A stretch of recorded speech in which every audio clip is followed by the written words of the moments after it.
सदा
विश्व ब्रह्मांड नायक परम पिता परमात्मा सदगुरु के चरणों में पूज्य नमन।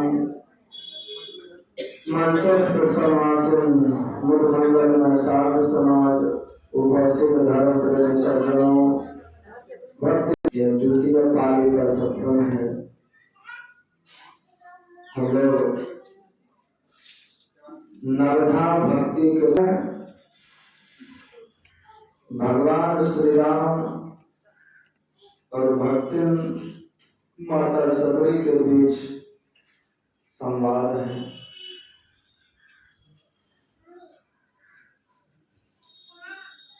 जिसमें 1 से लेकर के 9 हमको 9 प्रकार ये जो 9 अंक है ये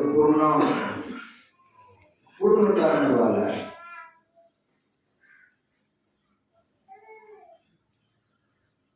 तो भगवान राम कहते हैं कि नवमा एको जिनके होई,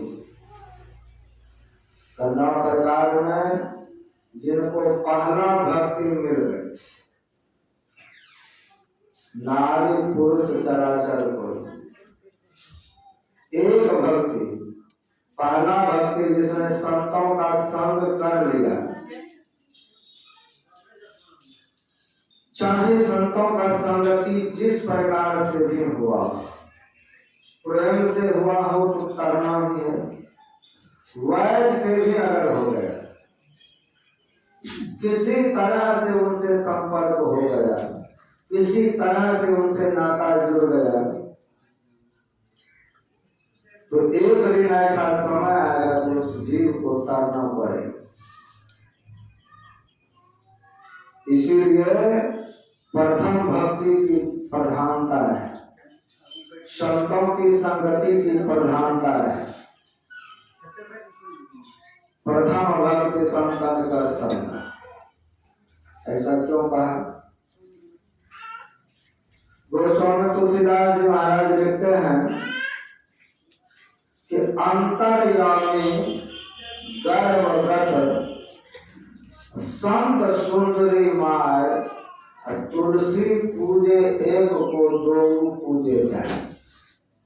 जैसे गर्भवती माता है, उसके गर्भ में बालक पल रहा है, तो बालक का अपना कोई औकात नहीं होता वो कुछ खा सके पी सके, वो माँ के ऊपर निर्भर रहता। अगर हमें पल रहा है, माँ कुछ खाए तो बच्चा खाए, माँ ना खाए बच्चा भी भूखा। मतलब माता का मुख होता है, माँ अपने मुंह से खाती है लेकिन बच्चा उस चीज को खा लेता है। माँ अपने आंख से देखती है लेकिन उस दृश्य को गर्भवत शिशु बालक देख लेता है। तो परमात्मा को कहा गया ना उसके पास मुंह है, ना आंख है, ना हाथ है, ना पैर है, लेकिन वो सब चीज करता है। कैसे करता है? वेद में उस परमात्मा का स्तुति कहा गया सहस्त्र पुरखा का, जिसको सहस्त्र सिर है, जिसको सहस्त्र हाथ है, सहस्त्र मुंह है, सहस्त्र जी है। इसका कहने का मतलब क्या है? मतलब जितने संत हैं वो सब किसका सिर, वो सब किसका आंख है, वो किसका मुंह है? भगवान अगर कभी कुछ चखता है तो संतों के जिहाज, तो उसको अपना जी है नहीं, तो संतों के जी से ही वो रस का स्वाद लेता है। जैसे कोई माँ गर्भवती है, उस बच्चे को हम कुछ खिलाना चाहें तो माँ को ही खिलाना पड़ेगा। माँ को खिलाएंगे, बच्चा को नहीं खा लेगा। माँ को आप पसंद कर लिए तो बच्चा अपने आप प्रसन्न हो जाए। माँ को आप कुछ सुना दिए तो बच्चे में चला गया वो स्मृति। माँ के साथ आपका जैसा जैसा व्यवहार होगा वो सीधे डायरेक्ट उस बच्चे के साथ वैसा व्यवहार होगा। क्योंकि 9 महीने तक माता जो देखेगी, जो सुनेगी, जो खाएगी, जो जो वो करेगी, वो टोटल गुण बच्चे में आ जाए। वो जो खाए, जो पिए, जो सुने, जो छूले, वो टोटल गुण मिश्रित होकर के बच्चे में आ जाता है। का ठीक इसी तरह से हम अपने गुरु की सेवा करें, हम गुरु के पैर डालें, हम गुरु के आज्ञा में रहें, हम गुरु को कुछ खिला दें, गुरु को कुछ पहना दें, इस सीधा डायरेक्ट परमात्मा को हम दे। तो परमात्मा को हम धोती कुर्ता नहीं पहना सकते। कौन पहनेगा? गुरु महाराज। और गुरु महाराज जो आपका पहन लिया तो सीधा परमात्मा ही पहना। गुरु प्रसन्न है तो परमात्मा ही प्रसन्न है। ये सिस्टम, क्योंकि जैसे माँ के गर्भ में बालक है, ठीक उसी तरह गुरु के हृदय में वो परमात्मा है। तो खाने वाला वही परमात्मा है, पीने वाला भी वही परमात्मा है। गुरु का सिर्फ जीव, मुख, हाथ, पैर, इंद्रियां सब, लेकिन वहां जो भोग करने वाला, वहां जो रस का स्वादन करने वाला है का वही परमात्मा है। कबीर साहब कहते हैं, जब मैं था तब हरि नहीं, अब हरि है मैं नहीं। तो जितने संत महापुरुष हुए उस परमात्मा को जब अपने में उतारा तो वो जीव मिट गए। जिसने उस परमात्मा को जगह दिया वो खुद मिट गए, बचा सिर्फ परमात्मा। इसलिए संत सदगुरु को भगवान कहा जाता है। साकार रूप में सदगुरु इस सृष्टि में, इस धरती पर साक्षात ब्रह्म का रूप को क्यों कहा गया? क्योंकि अब वो नहीं है जो जिसका वो शरीर। कबीर के शरीर में उतरा तो अब कबीर जिंदा नहीं है, वो अपने आप को मिटा दिया। बूंद में वह समुद्र आकर के खुद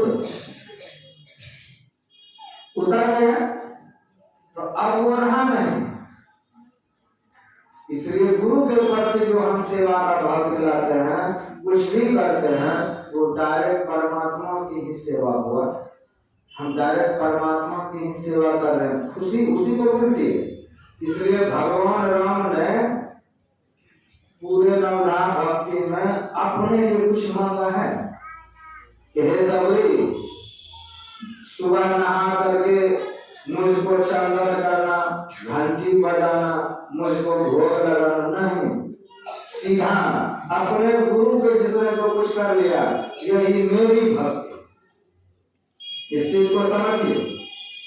आप अलग से अब सूर्य देव को अर्घ देने की जरूरत नहीं, अब अलग से किसी देवता को भजन करने की जरूरत नहीं है, क्योंकि समस्त देवी देव पूर्ण परम प्रभु गुरु में करे निवास। किसने कहा? कहता है संत सदगुरु। जितने सृष्टि में संत में सबका यही कहना है कि जिसको तुम बाहर ढूंढ रहे हो तुम्हारे गुरु में ही जब सब चीज है, तो अलग से भजन करने की क्या जरूरत है? बस एक के शरण में पड़ गए वही सब चीज होगी, अब इधर उधर भटकने की जरूरत नहीं है। भागवत महापुराण में प्रसंग आता है गज और ग्राह। ये गजग्राह इसका पूर्व जो है, पूर्व जीवन संतों से संबंधित एक देवर नाम के ऋषि थे, वो स्नान कर रहे थे समुद्र, और एक हाहा बुबू नाम का कॉमेडियन, वो देवताओं को पसंद करने वाला कॉमेडियन होता है, उसका नाम हाहा बुबू नाम। वो सब वो हंसाते रहते, तो वही हाहा बुबू ने सोचा कि आज मैं मजाक करता हूँ देवर ऋषि। वो पानी में खड़े होकर के भजन कर रहा था, तो पानी में वो डूब लगा करके जा करके उसका पैर पकड़ लिया कस करके।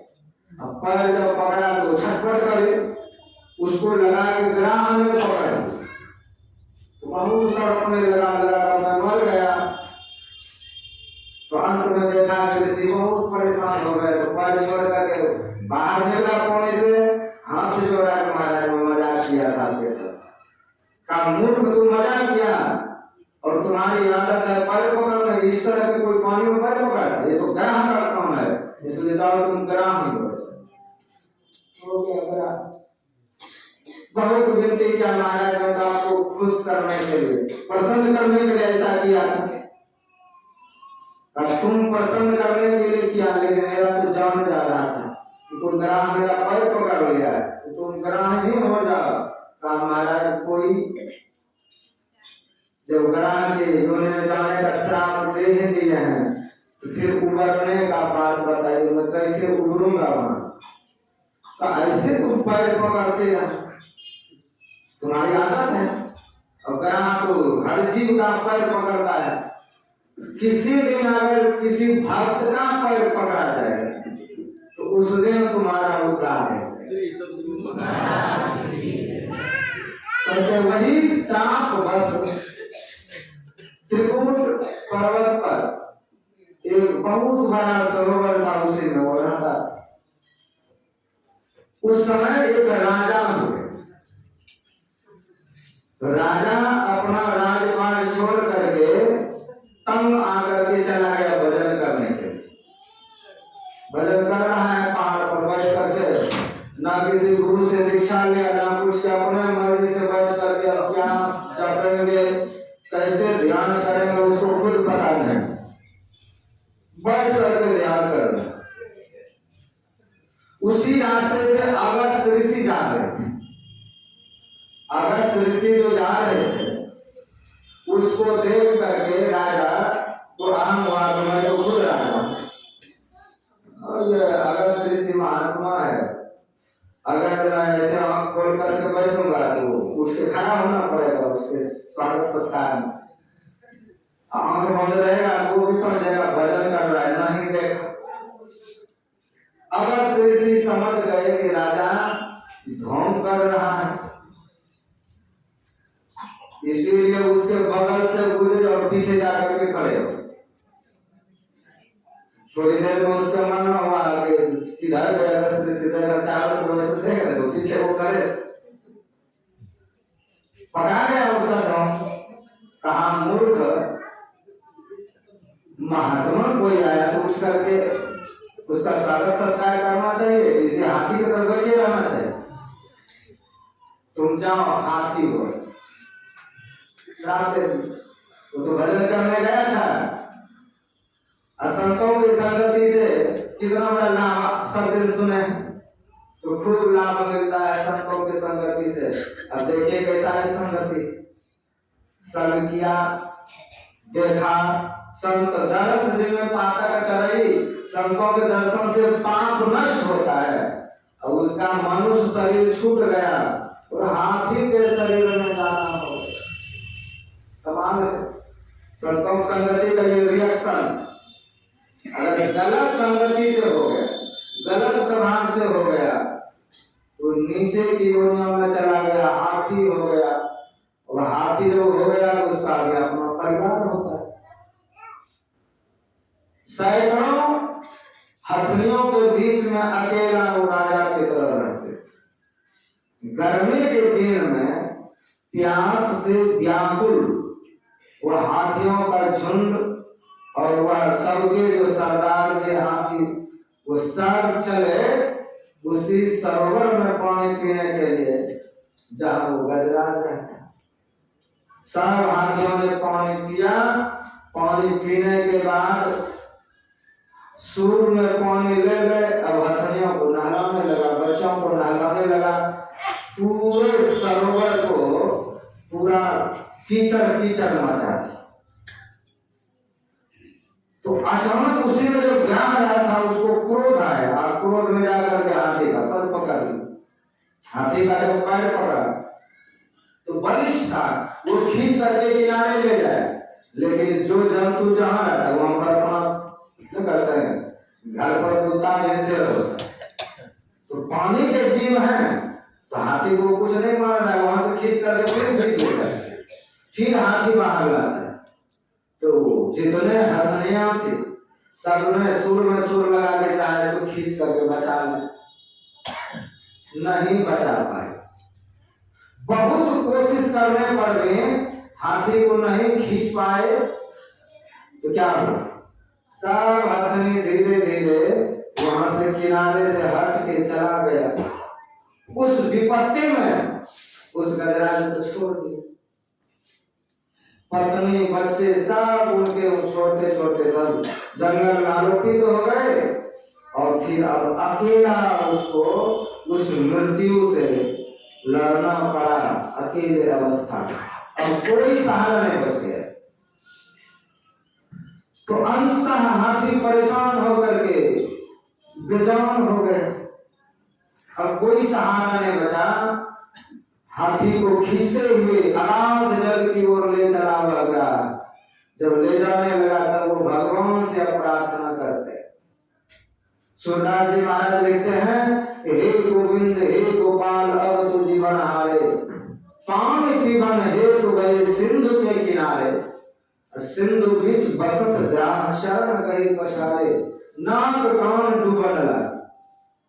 अब जब नाक कान डूबने लग गया तब कृष्ण को पुकारा, उस परमात्मा को पुकार के। सूरदास जी महाराज कहते हैं, वह हाथी जितने देवी देवता का नाम जानता है उसने सब का पुकार किया। तो पहले राजा रह चुके, उसका संस्कार जगा कि अब दुनिया में कोई नहीं बचा सकता है। तो जितने देवियां हैं सबका नाम ले, हे दुर्गा मैया मेरी रक्षा करना। देखिए दुर्गा मैया नहीं आ रहे, तुरंत दूसरा नाम ले, हे काली मैया हमारी रक्षा करना, हे शीतला मैया हमारी रक्षा करना। तो दुर्गा मैया ने सोचा अब तो काली को बुला तो वही ले जाएंगे, दूसरे पे आरोपित कर दिया। एक एक करके सब देवताओं का नाम लिया, हे हनुमान जी रक्षा करो, हे राम रक्षा करो। तो जब नाम बदलते जा रहे हैं वो अधिक प्रतीत हो रहा है कि अब डूब जाऊंगा, कोई पाएगा बचाने, कोई नहीं है। भरोसा, एक पर भरोसा रहेगा तभी न कोई बचाएगा। वो सब बगल से पुकार रहे हैं, तो सबने कहा वो जाएगा तो वो जाएगा तो वो जाएगा, गया कोई। कहते दिन भर सूर बची जल ऊपर, थोड़ा सा अब सूर में पानी घुसेगा, जैसे घुसेगा मर जाएगा। दिन भर सूर बची जल ऊपर, तब हरि नाम पुकारियो। तब कहते हे जगत के सृष्टा, जिसने ये सृष्टि रचा है, जिसके हाथों में ये सृष्टि है, हे परमात्मा मेरी अब रक्षा करो।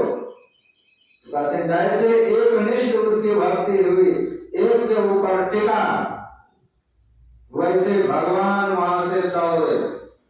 तो लक्ष्मी जी पूछती है हे गोविंद कहाँ? तो कहते हाँ, और ठीक कहते कहते वहां पहुंच गए। इतना तीव्र गति से चले। हाथी काथी कहते कहते हाथी के पास पहुंचे, सूर पकड़ के क्यारे घसीट के लाया और सुदर्शन चक्र से ग्राह को काट डाला। तो ग्राह को जब काटा तो ग्राह का तेज भगवान में विलीन हुआ, मुक्त हो गए। अब हाथी को बड़ा बुरा लगा। वो कहते हे गोविंद यह तो अन्याय हुआ, बुलाया मैं, पुकारा मैं, काट दिया आपने उसको आपने कैसे काट दिया? मैंने बुलाया था, मैं अपना उद्धार चाहता था। तो भगवान कहते हैं कि तुम तो मेरा भक्त हो। अरे मेरे भक्तों का भी कोई चरण पकड़ ले, दासानुदास भूदास भूया, जो मेरे दास के भी दास का चरण पकड़ ले, पहले मैं उसका उद्धार करता। इसलिए दास का दास, परमात्मा के दास संत है, महात्मा है, तो उनका जो दास हो जाए, डायरेक्ट हम उस परमात्मा का भजन नहीं कर सकते हैं।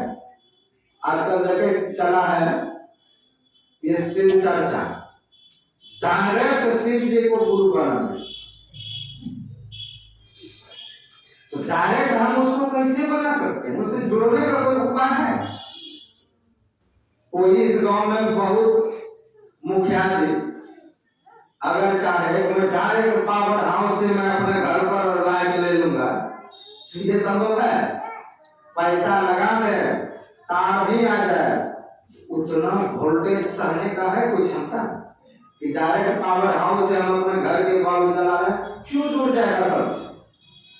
तो लाइट तो आपको गांव में जो ट्रांसफार्मर उसी से लेना पड़ेगा कि डायरेक्ट ब्रह्मा से जुड़ जाएंगे, डायरेक्ट शिव से जुड़ जाएंगे। जिसने उस तत्व को जाना है उनसे जुड़ना पड़ेगा। जो उस परमात्मा से जुड़ा है उनसे जुड़ करके हम अपना भक्ति बढ़ा सकते हैं। दासान दास तो कहते हैं कि अंतर्यामी गर्भवत संत सुंदरी माए, तुलसी पूजे एक को दो पूजे जाए। जिसने माँ का पूजन कर लिया तो गर्भस्थ शिशु का भी पूजन हो गया। जिसने संत की पूजा कर ली उसने भगवंत परमात्मा की भी पूजा कर ली, क्योंकि वो उसके हृदय में बालक रूप की साइयां सदा किलोर करता है उसी के हृदय में। अब वो बचा ही नहीं। कभी साहब कहते हैं कि अब हरि है, मैं नहीं हूं, मैं तो विलीन हो चुका। तो हम प्रभु हम एक नहीं हो। गुरु महाराज ने कहा कि हम अब प्रभु हो गए, प्रभु ही हम हो गए, दूसरा कुछ बचा ही नहीं। इसीलिए भगवान राम अलग से अपना भक्ति नहीं कहा करने कि मेरे लिए कुछ करना नहीं, संत के शरण में चले गए, वही मेरी भक्ति है।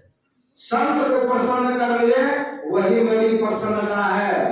इसलिए प्रथम भक्ति संतन कर संगा। ये किसने कहा है? नवधा भक्ति कई शास्त्रों में वर्णन। भगवान शिव का जब विवाह होता है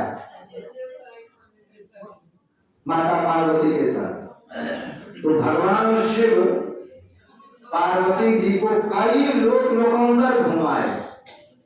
जैसे विवाह के बाद घूमने के लिए जाते हैं, तो भगवान शिव ने मैया पार्वती को बड़े बड़े लोग भ्रमण कराया है।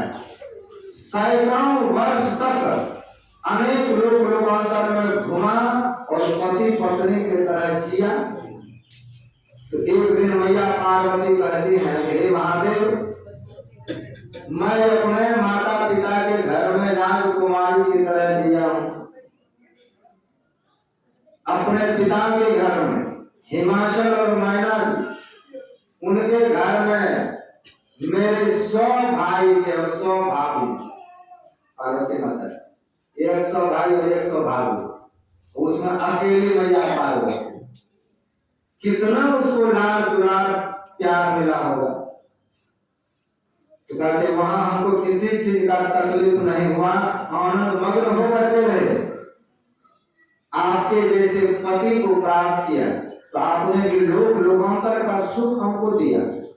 लेकिन हे पतिदेव, हे महादेव, मेरा जो हृदय है इस सुख से आधार नहीं रहा है, इस सुख से मुझको तृप्ति नहीं मिल रहा है, मैं कैसे तृप्त होऊंगा। का देवी, जिस चीज को तुम खोज रही हो वह बिना भक्ति का नहीं। तो माता पार्वती ने शिव को बिना भक्ति के प्राप्त किए थे। भक्ति तपस्या किए हैं, 4100 वर्ष तक खूब भक्ति किया था और शिव जी मिले, फ्री में नहीं मिला। तो भगवान शिव कहते हैं कि देवी, तुमको 9 प्रकार के भक्ति से गुजरना पड़े, 9 प्रकार की भक्ति से। तो वहां भगवान शिव ने माता पार्वती को नवधा भक्ति का ज्ञान दिया, शिव महापुराण। तब माता पार्वती कर्म से भक्ति को किए, जब उनको भी गुरु है नारद ऋषि जैसे। तमाम भक्ति को करते हुए अंतर साधना करके अपने पद में प्रतिष्ठित हुई है। कहते एक बार मैया पार्वती अपने मायके गई नैहर, तो उनके पिताजी जब जाना कि मेरी बेटी आदिशक्ति जगदम्बा है, तो बेटी जब घर आई तो उनसे एक बार पूछ बैठते कि बेटी, तुम जैसी बेटी को मैं प्राप्त किया, महादेव जैसे जमाई, फिर भी जीवन का दुख नहीं जा रहा है। का पिताश्री, बेटा बेटी जमाई से दुख दूर होने वाला है, यह दुख बिना भक्ति किए नहीं जा सकता। इसीलिए देवी भागवत में अपने पिताजी को 9 प्रकार की भक्ति का ज्ञान दिया। तो नवदावती महापुराण, भागवत महापुराण में प्रसंग आता है कि जब हिरण्यकश्यप के घर में प्रहलाद जी जन्म हुए तो उसको पढ़ने के लिए भेजा। दैत्य गुरु शुक्राचार्य जी का संडा मर्ग नाम के 2 बेटा, और दोनों गुरुजी के बेटा। गुरुजी जितने असुर थे, जितने राक्षस लोग थे, उनके बच्चों को पढ़ाते थे, उनके बच्चों को ज्ञान देता था। कैसा ज्ञान? राक्षसों का कैसा ज्ञान होता है? प्रवचन चल रहा है, प्रवचन चल भी रहा है। तो कहा कि उस संडा मर्ग के यहाँ जब प्रहलाद जी को पढ़ने के लिए भेजा है कि इसको आसुरी विद्या प्रदान किया जाए। असुर लोग क्या है? दूसरे चीज हड़प लोग, ऋणम कृत्वा घृतम पिबेत, ऋण ले लेकर के भी घी पियो, अरे दे है तो भस्मीभूत हो जाएगा। इसके लिए क्या मतलब सोचना? भस्मीभूतस्य। तो कहा संसार में आयस से जियो, आजादी से जियो, इंद्रियों के तृप्ति के लिए जियो, जो करना पड़े वो करो, लेकिन अपने आजादी से जियो। ये उसकी शिक्षा है। तो आसुरी विद्या पढ़ने के लिए शुक्राचार्य के स्कूल खोल रखे थे, तो प्रहलाद जी को भेज रहे हैं। तो पढ़ने के एक दिन बाद छुट्टी पर जब अपने घर आए हैं तो वह उसको गोद में लिया है अपने पुत्र को हिरण्यकश्यप। अब बड़े प्रेम से पूछता है कि बेटा बताओ गुरुजी ने क्या क्या पढ़ाया है। तो प्रहलाद जी महाराज अपने पिताजी से कहते हैं कि पिताजी यह शरीर और संसार क्षणभंगुर है और जीव जैसे कोई अंधा के पीछे पड़ जाए तो गड्ढे में गिर जाए, कुएं में गिर जाए, ऐसे जीव संसारिक जीव विषयों को भोगते भोगते एक दिन अंधकूप में गिर जाता है। इस आवागमन के चक्र में पड़ा रहता है। इसलिए पिताजी जीवन में गुरु धारण करके उनके अनुकूल जीवन जीना चाहिए, भक्ति भजन करना चाहिए और संसार के दुखों से मुक्त हो जाना चाहिए। बड़ा क्रोध आया उसको। प्रहलाद जी को ले गया वहां, संडा मर्ग को डांटा को कि तुम लोग मास्टर हो करके क्या ज्ञान दिया हो मेरे पुत्र, यह हमें को पढ़ा रहा है, भजन करने के लिए कहा है। तो संडामर का हाथ जोड़ लेते महाराज आपका जो एक बेटा है ये पढ़े पढ़ाई ही जन्म लिया, इसको पढ़ाने की जरूरत नहीं।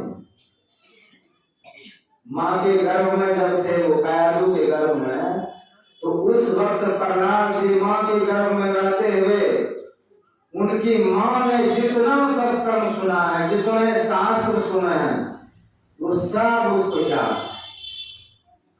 इसलिए गर्भावस्था जो है उस समय अवश्य करके संतों की संगति होना चाहिए, अवश्य करके सत्संग होना चाहिए, अवश्य जप होना चाहिए, अवश्य शिक्षा दीक्षा होनी चाहिए। उस समय लोग कहते नहीं बाबा बच्चे छोटे हैं, बड़ा हो जाएगा तब हम दीक्षा लें। अभी क्या दिक्कत है? अरे अभी जरूरत है, जब वो गर्भ में है तभी दीक्षा की जरूरत है। अगर उसको उत्तम बालक बनाना चाहते हैं, उत्तम शिक्षा देना चाहते हैं, उत्तम उसका जीवन बनाना चाहते हैं, तो जब वो गर्भ में है तभी उसको पढ़ाई। गर्भ का पढ़ा हुआ बालक भारी विद्वान बनता है। सुनना तो माँ को है, पढ़ना तो माँ को है। ये बहुत बड़ा आसान काम है। गर्भावस्था में माँ अगर अच्छे तरीका से सत्संग ध्यान भजन करे, उसका बालक ध्रुव प्रहलाद जैसे होगा। अब उस समय जब भोजपुरी गाना सुने, उस समय ऐसे ऐसे चोर उचकों का दृश्य देखते रहे टीवी मोबाइल में, तो बच्चा सोचेंगे आगे चल करके रामचरितमानस का पाठ करेगा, आश्रम में जाकर के सेवा करेगा। संभव नहीं। बच्चे को पढ़ना है तो अपने पेट में ही पढ़ा दीजिए। एक उत्तम विचार, उत्तम शिक्षा है। इसको कौन सुने? जो सुनेगा वही समझेगा। सबसे बड़ा स्कूल जो है माता का गर्भ ही है। बाहर में आकर के माता पिता गुरु बनते हैं, पहले तो माता का गर्भ ही ऐसा स्कूल है जहां माँ उसको सब तरह की शिक्षा दे सकती है। कहते हैं कि आपका बेटा पढ़े हुए ही जन्म लिया है, जो ये जानता है मुझको पता नहीं, इसको आसुरी विद्या का ज्ञान दो। तो आसुरी विद्या का ज्ञान देने लगा, लेकिन प्रहलाद जी के भीतर में जो ज्ञान है उसी ज्ञान में वो मस्त रहते हैं। और गुरु जी का ये विज्ञान काम में नहीं गया। और धीरे धीरे उस स्कूल के जितने बच्चे थे सबको अपना ज्ञान दे दे करके सबको अपना फ्रेंड मित्र बना लिया। अब प्रहलाद जी उस स्कूल के हेड मॉनिटर थे, जो कहे बच्चों वही सुने। वो बच्चों को कीर्तन करने के लिए बता दिया, सत्संग करने के लिए बता दिया, ज्ञान ध्यान की बात बता दिया, टोटल बात सब बच्चों को बता दिया। तो बच्चे शिक्षक को ना मान के प्रहलाद जी की बातों को ज्यादा मानते, इतना ज्ञानी हो गया। तो जब दोबारा छुट्टी पर आए हैं तब इस बार हिरण्यकश्यप बड़े प्रेम से उसको गोद में लेते हैं कि बेटा बताओ इस बार गुरु जी ने क्या बताया। का पिताजी इस बार 9 बातें सीख करके आए। क्या बताओ गुरु जी ने क्या बताया। का श्रवणम, का पिताजी जहाँ सत्संग हो बैठ करके सुनना चाहिए, खूब सुनना चाहिए। श्रवणम कीर्तनम, हारमोनिया झाड़ ढोलक लेकर के खूब कीर्तन करना चाहिए, परमात्मा कीर्ति का गान करना चाहिए। क्योंकि भगवान कहते हैं ना हम बसामि वैकुंठे योगिनाम हृदयेन च मद्भक्ता यत्र गायन्ति तत्र तिष्ठामि नारद। मेरे गुरु जी नारद जी को कहते हैं कि जहां मेरे भक्त लोग बैठ करके संकीर्तन करते हैं, मेरा वही असली पता है। ना मैं वैकुंठ में रहता हूँ, ना योगियों के हृदय में रहता हूँ, बस जहाँ मेरा गुणगान होता है मैं वही जाके रहता हूँ। मेरा वही असली पता है। इसलिए कीर्तन करना चाहिए। वैष्णव स्मरण, जो वैष्णव है उनका स्मरण करना चाहिए। पाद सेवनम, गुरु जी मिल जाए तो उसके चरण दाबना चाहिए, सेवा करनी चाहिए गुरु जी। अर्चनम वंदनम साख्यम आत्मनिवेदनम, का उस परमात्मा से किसी न किसी रिश्ते से जुड़ करके सखा भाव से, आत्म भाव से, प्रिय भाव से जैसे भी अर्चन वंदन करना चाहिए। और पिताजी तन मन धन आत्मा सब कुछ समर्पण कर गुरु की सेवा करनी चाहिए, समर्पित अंतिम। श्रवणम कीर्तनम वैष्णव स्मरण पाद सेवनम अर्चनम वंदनम दास्यम, दास होकर के जीना चाहिए। साख्यम आत्मनिवेदनम, आत्मा को अपने आप को निवेदित कर देना चाहिए उस परमात्मा के शरण में। उसी समय जो गोद में प्रेम से लिया था पटक दिया सीधे पड़ना। अब पटक जब दिया तो तभी से उसके साथ शत्रुता करने लगे। बताइए अच्छी बात बताने में बाप बेटे की लड़ाई। कब? सतयुग में। सतयुग में ही बेटा बाप को कहते हैं सत्संग करना है तो लड़ाई हो जाती, लड़ पड़ता है, उसको अपना शत्रु मानता है। उसी दिन से सोचा ऐसे बच्चे को तो रखना अब ठीक नहीं, यह मेरा परम शत्रु है, मैं परमात्मा, ये दूसरे को परमात्मा मान रहा है। तो सीधे प्रहलाद जी को मारने का कितना प्रयास किया। संसार में जितने मरने का ऑप्शन हो सकता है कि कैसे मारा जाए, परमात्मा जी पर सब उसने टेस्ट करके देखा कि सांप से कटवा दें, कि जहर पिलवा दें, हाथी का आगे दे दें, कि अग्नि में जलवा दें, नदी में फेंक दें, टोटल काम किया उसके साथ। लेकिन भक्ति कितना प्रचंड था उसके साथ कि उसका कुछ भी नहीं बिगड़ा। प्रहलाद का कुछ बिगड़ा? हिरण्यकश्यप का पूरा तहस नहस हो गया। जो परमात्मा के शरण में रह लेता है उसका एक बाल भी नहीं चल सकता है। भगवान शिव से मैया पार्वती कहते हैं कि प्रभु, जिस हनुमान ने पूरे लंका, सोने के लंका को जला दिया, उसके पूछ का एक रोम तक नहीं जला, ये आश्चर्य वाली बात है, ये कैसे हो गए? तो भगवान शिव कहते हैं ताकर दूत अनल जही सिर जा, सोते ही कारण जरी न गिर जा। का जिसने अग्नि को पैदा किया है वो उसी का सेवक है।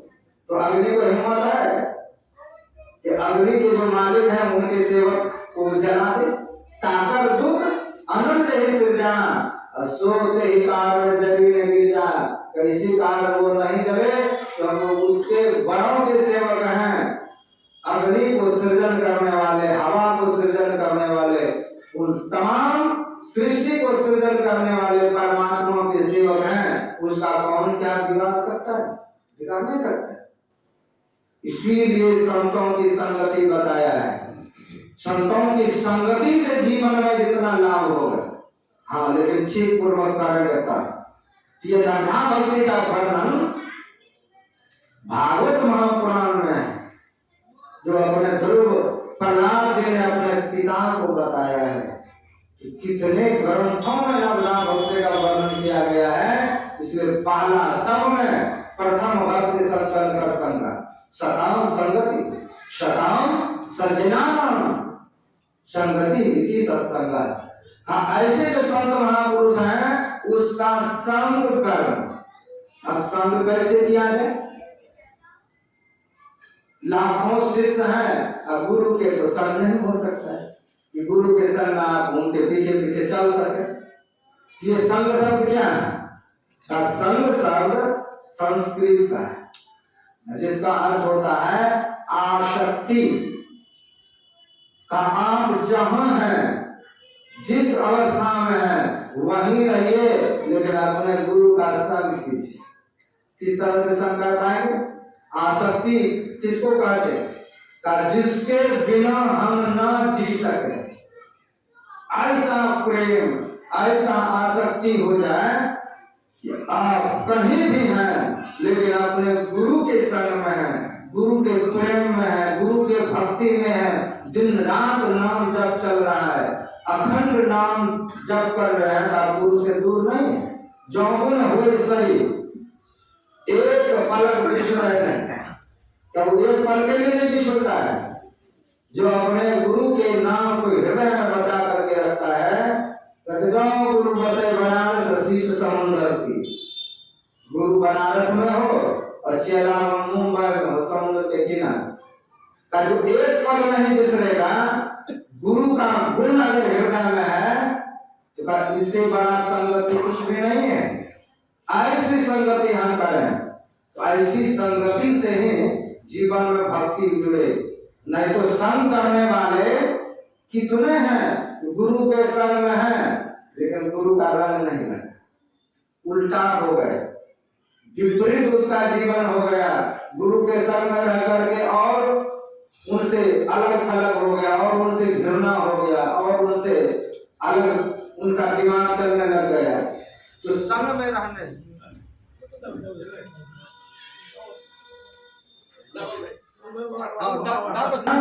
तो हमें संतों का संगति अंतर बाहर दोनों विधि से करना हो। सताम सज्जनानाम संगति थी सत्संग। तो संतों का संगति बाहर से जिसने किया भीतर से जिसने किया, दोनों तरीका से लाभ हुआ है, दोनों तरीका से जीवन में उन्नति हुई है। तो पहला भक्ति है हम संतों का संग कर लें, उनके आसक्ति को हृदय में जमा लें, उनके प्रेम को हम हृदय में प्रतिष्ठित कर लें तो संगति सफल हो जाती है। दूसरा भक्ति क्या है? दूसरा रति मम कथा प्रसंगा का जब आपके गुरु जी कुछ सुनावे तो उसमें बहुत प्रेम से, रति जो शब्द है का ये प्रेम है, एक साधारण प्रेम, एक गहरा प्रेम होता है। कब वह जब प्रेम पक जाए तो प्रेम का एक पका रूप रति। रति किसको कहते हैं? का पूरे संसार को सम्मोहित करने वाला है कामदेव। कामदेव जो है सबको अपने में बांध करके रखा है, का कामदेव को भी तो बांध करके रखे। कामदेव की पत्नी का नाम है रति, जो पूरी दुनिया को अपने में बांध करके रखा है काम का। उस कामदेव को जो अपने में बांध के रखे उसका नाम रति है। का रति बिन राज, रति बिन पाठ, रति बिन मानस लागत ठीक हो, रति बिन जोगी, रति बिन संत, रति बिन जोग न होय जति को। आपका विकल्प का है संसार अकबर, रति बिन मानव एक रति, जिसके हृदय में रति नहीं है। तो दूसरा रति मन कथा प्रसंगा का दूसरी भक्ति है, इस कथा को बहुत प्रेम से विश्वास के साथ सुना जाए कि सुनते ही हृदय गदगद हो जाए, हृदय गदगद हो जाए, आंखों से पानी झरझर चलने लग जाए, इतना हृदय में भाव बढ़ जाए, इतना पानी की ललक हो जाए। ऐसा श्रोता होना चाहिए। श्रोता श्रोता का ये गुण है कि कोई चीज सुने तो सुन करके हाँ विभोर होकर के सुने। अब बीच बीच में जब गप करेंगे पड़ोसी से तो भाव बनेगा, बने बिल्कुल नहीं भाव बनेगा। बिल्कुल एक निष्ठ होकर के जब सुनेंगे किसी भी भक्त के चरित्र को, तो भक्तों के चरित्र को सुनने से जीवन में भक्ति मिलती है। इसलिए भक्तों का चरित्र सुनना चाहिए, कौन भक्त कैसा हुआ है। का दूसर रतिवम कथा प्रसंगा तीसर भक्ति अमन, गुरुपद पंकज सेवा तीसर भक्ति अमन। तीसरी भक्ति जो है कहा ये सब नहीं कर सकते। सत्संग हो रहा है, बीड़ी खाने वाला वो भी आकर के बैठ के सुनेगा, कोई आपत्ति नहीं। सब आकर के सुने तो उसमें आपत्ति नहीं है। लेकिन तीसरे नंबर की भक्ति की योग्यता नहीं है सब में कि सब कर सकते। कौन कर सकता है तीसरे नंबर की भक्ति? गुरुपद पंकज सेवा कौन करेगा? गुरु महाराज के पैर को कौन दबा सकता है? यहाँ से शर्त लागू, गुरुपद पंकज सेवा तीसर भक्ति अमान का जो अमानी होगा। अमानी का मतलब जो गुरु शरण में आए हैं तो हम खुद मान नहीं चाहेंगे कि गुरुदेव हमको आदर करे, गुरुदेव हमको सम्मान करे। इस इच्छा से जब कोई आश्रम जाए तो फिर उसका अपमान होना तो स्वाभाविक।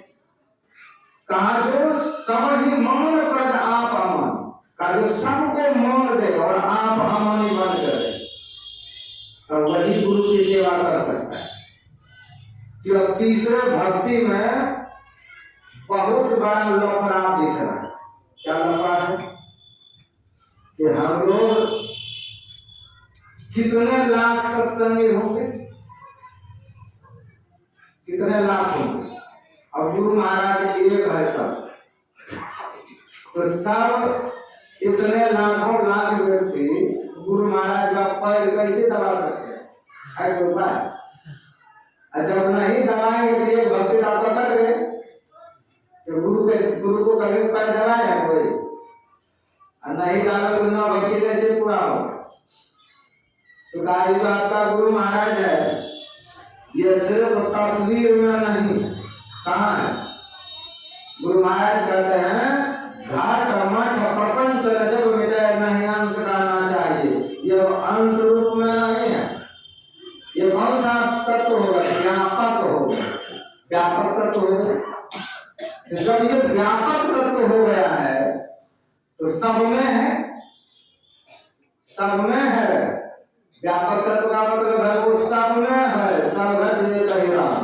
सब में जब आपका गुरु महाराज समाया हुआ है तो घर में अगर बूढ़े बुजुर्ग कोई हैं, यहाँ तो सब बूढ़े बुजुर्ग ही आते हैं, जिसको ये भक्ति सुनना चाहिए वो घर में मोबाइल देख रहे हैं, होगा। यहाँ सब सास के रूप में है, सब दादी के रूप में है, ऐसे जो रूप है सबको बहुए हैं। अब आप किसकी सेवा करो? ये चीज बहू सुनेगा तब ना सेवा करेगी सास की, कि हमारे सासू में भी गुरु महाराज है तो उसी का हम पैर दबा दें। ये हुआ सेवा। तो गुरु महाराज जब सब में है तो घर में जो बूढ़े बुजुर्ग हैं का उसका चरण दाबिए और यही सोचे कि मेरे गुरुदेव इसके भीतर भी है, वरना ये भक्ति नहीं हो सकती। ये भक्ति कट जाएगी आपकी, तो गुरु महाराज का पैर दाबने का नसीब नहीं मिलेगा। लेकिन ये जब सब में है तो किसी की हम सेवा कर रहे घर में, किसी बूढ़े की दादा की सेवा कर रहे हैं, पिताजी की सेवा कर रहे हैं, जो स्त्रियां अपने सास की सेवा कर रहे हैं, दरिया सास की सेवा कर रहे हैं। लेकिन यह नहीं होगा तो भक्ति कैसे करेंगे? चरण दाबना चाहिए, चरणों की सेवा होनी चाहिए घर में बुजुर्ग जो है। इसलिए शास्त्र बतलाता है कि चार चीज आपको बढ़ जाता है। नित्य वृद्ध की सेवा करने से क्या चीज बढ़ता है? आयु, विद्या, यश और बल। का घर में जो बूढ़े लोग हैं अगर उसकी आप खूब सेवा करते हैं तो उनके आशीर्वाद से आपकी आयु बढ़ जाए। तो बूढ़े व्यक्ति की जब सेवा करें तो आशीर्वाद देता है। तो आयु विद्या यशो बलम ये 4 चीज आपको घर के बूढ़ों की सेवा करने से मिलेगी। आयु बढ़ेगी, विद्या बढ़ेगी, यश बढ़ेगा और बल बढ़ेगा। तो अपने अपने घर के बुजुर्गों की सेवा कीजिए। अब उनकी सेवा न करके सिर्फ पत्थर पानी को पूजते फिरेंगे तो इससे भगवान प्रसन्न नहीं होगा। इससे भगवान ने कहीं कहा है 9 प्रकार के भक्ति में कहीं बोला है भगवान कि आ करके मेरी अयोध्या में दर्शन कर लेना तो मैं खुश हो जाऊंगा। नहीं, अपने घर के बुजुर्गों का पैर दाम लीजिए, सेवा कर लीजिए, इसी से मैं प्रसन्न हो जाऊंगा। ये बाहरी भक्ति हुआ। इसको अब आध्यात्मिक में कैसे घटाया जाए? हम कैसे गुरु महाराज का भक्ति करें? तो गुरु महाराज का चरण जानना पड़ेगा। उसका चरण क्या है? गुरु महाराज का चरण क्या है? बिंदु और नाम, ये 2 उनके चरण है। और साधक का हाथ क्या है? का दोनों कर युगल कर नहीं करते हैं, बिंदुओं कर जोड़ी। ये गुरु महाराज मैं आपकी विनती करता हूँ दोनों हाथ जोड़कर। तो यह बाहर में दोनों हाथ जोड़ते हैं, लेकिन जब ध्यान करते हैं तो वहां क्या करते हैं? दोनों दृष्टि की धारा को बिंदु पर जोड़ने का प्रयास करते हैं। तो कहा ये हुआ आध्यात्मिक सेवा।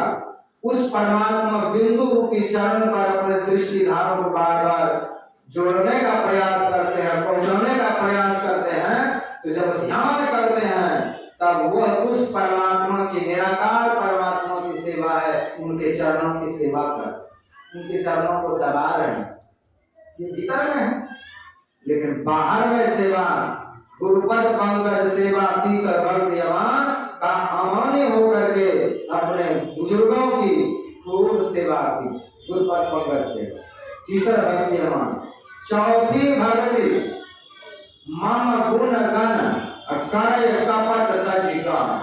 क्योंकि भक्ति क्या है कि परमात्मा का गुणगान करना चाहिए, लेकिन कपट को छोड़ करके निष्कपट होकर के उनका भजन करना चाहिए। निष्कपट भाव से हमको परमात्मा का भजन करना चाहिए। तो भक्ति क्या है?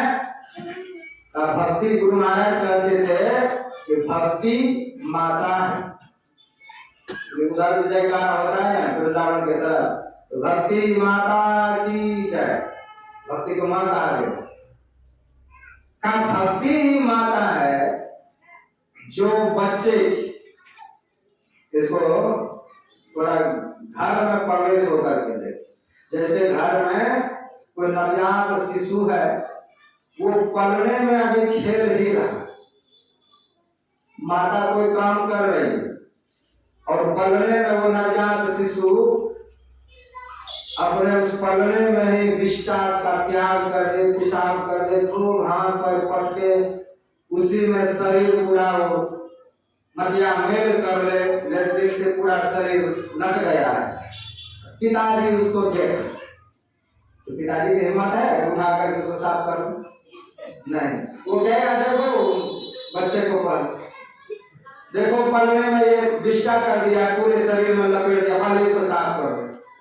तू खाना भी बना रही है तो वहां से छोड़ करके आएगा, उसको नहलाए धुलाएगा, नया वस्त्र पहना देगा, चंदन टिक्का कर देगा, तब जा करके वही बाप जो देवनाथ से उड़ करके भागे थे उस पलने पर लेटे हुए बच्चों को देख करके जब उसको नया वस्त्र पहना देंगे नहला धुला करके, तब वो उसको गोद में ले, तब उसको चूमेगा, तब उसको प्रेम करेगा। पहले क्यों नहीं किया?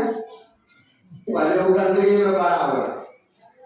कहते उसी तरह हम सब जीव उस परमात्मा से जब गिरे इस संसार में तो माया में लिपट गए। जैसे निर्मल जल आकाश से बादल से जब गिरा तो इस मिट्टी में मिल करके कीचड़ हो गए। जनु जीव ही माया लिपटानी, भूमि पर बराबर पानी। का जैसे निर्मल जल मिट्टी में जाते ही हो गया कीचड़ का, उसी तरह से हम सब जीव उस निर्मल परमात्मा से संसार में आए तो कीचड़ में लिपटे हुए हैं। परमात्मा देख रहा है कि हम दुखी हैं, तकलीफ में हैं, लेकिन उसका हिम्मत नहीं करता कि इसको उठा के दे, नहीं करेगा उसका हिम्मत। तो कैसे लेगा वो? का जब भक्ति हम जीवन में कर रहे हैं तो एक एक भक्ति करते करते हमारे मन से, हमारे इंद्रियों से, हमारे आत्मा के ऊपर से मां विक्षेप आवरण जब सब बिल्कुल साफ हो जाएगा, जब हम बिल्कुल निर्लेप हो जाएंगे, बिल्कुल सब पटों से बाहर हो जाएंगे, तो वही परमात्मा इस जीव को ऐसे मिला लेता है तो फिर कभी अलग ही नहीं करता। ये है भक्ति माता। तो जिसने भक्ति माता को हृदय में धारण किया वो बिल्कुल निर्मल हुआ और परमात्मा में वापस होने लायक हो गया, परमात्मा की गोद में बैठने लायक हो गया। तो यही भक्ति है। शेष भक्ति हम लोग रात्रि के सत्संग में सुनेंगे। बोलिए सद्गुरुदेव भगवान की।